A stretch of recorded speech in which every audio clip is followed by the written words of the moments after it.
injineer cabdiraxmaan faysal yuusuf madaxa iibka iyo suuqeynta ee shirkadda liibaan oo ka mid ah shirkadaha waaweyn ee shidaalka dalka keena oo maanta warbaahinta Hargeysa kula hadlay ayaa xukuumadda waxa ugu baaqay in aan shirkadaha wadaniga loo xagaldaacin shirkado shisheeye oo shidaal wadanka keena. waxaan la soconaa wiigii la soo dhaafay in dalka yimi shidaal dhan 14,000 oo tan oo naafta ah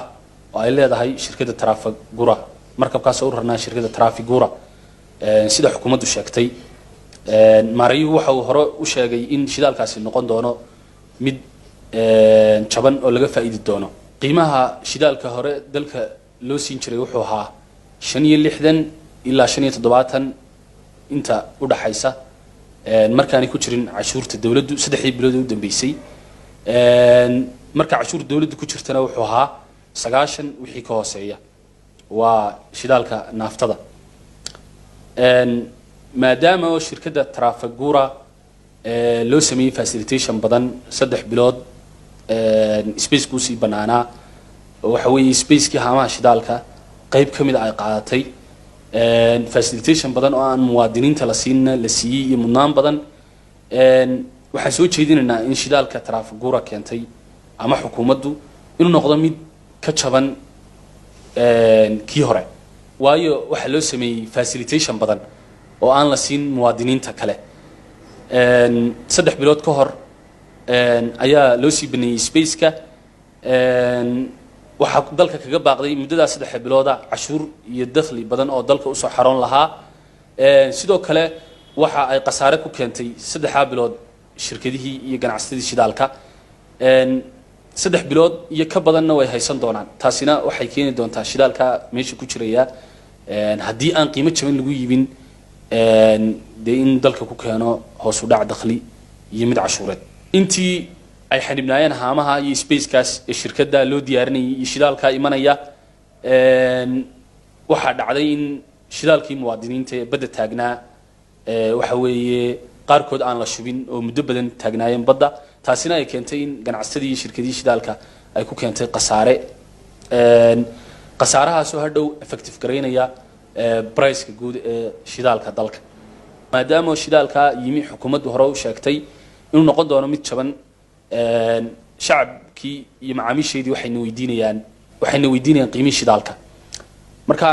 xukuumadda waxaan uga fadhinaa haddaan nahay ganacsatada shirkadaha shidaalka anagu waa soo dhaweynaynaa wax kastoo jaban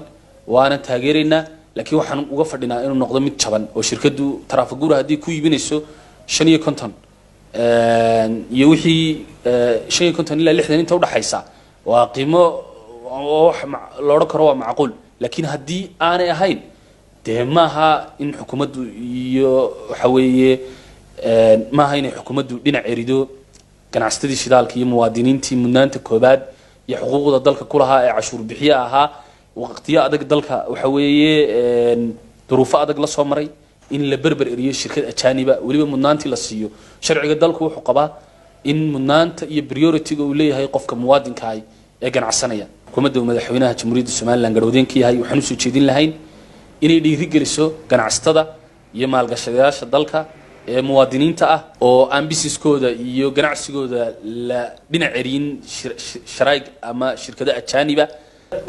waynu u baahannahay dalka Soomaaliland waa dal wali curdina oo aan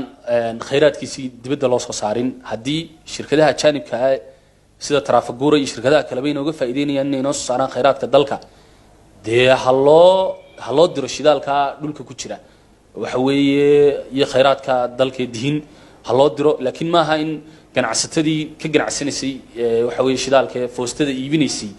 in shirkad ajaaniba aanay waxba ku soo kordhin waxa weeye ay iyagii foostadii la eriyato waxa weeye macaashkii suuqa iyo foostadii la isku challenge gareeyo xukuumaddu dee weynay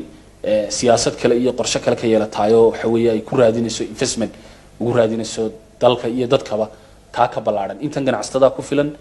iyaga hore u keeni jiray haddii wax ka duwan lahayo wax noo tarayana dee waa soo dhaweynaynaa waana taageeraynaa waana ku garab taaganay xukuumadda xasan galayd wararka Cable Hargeysa.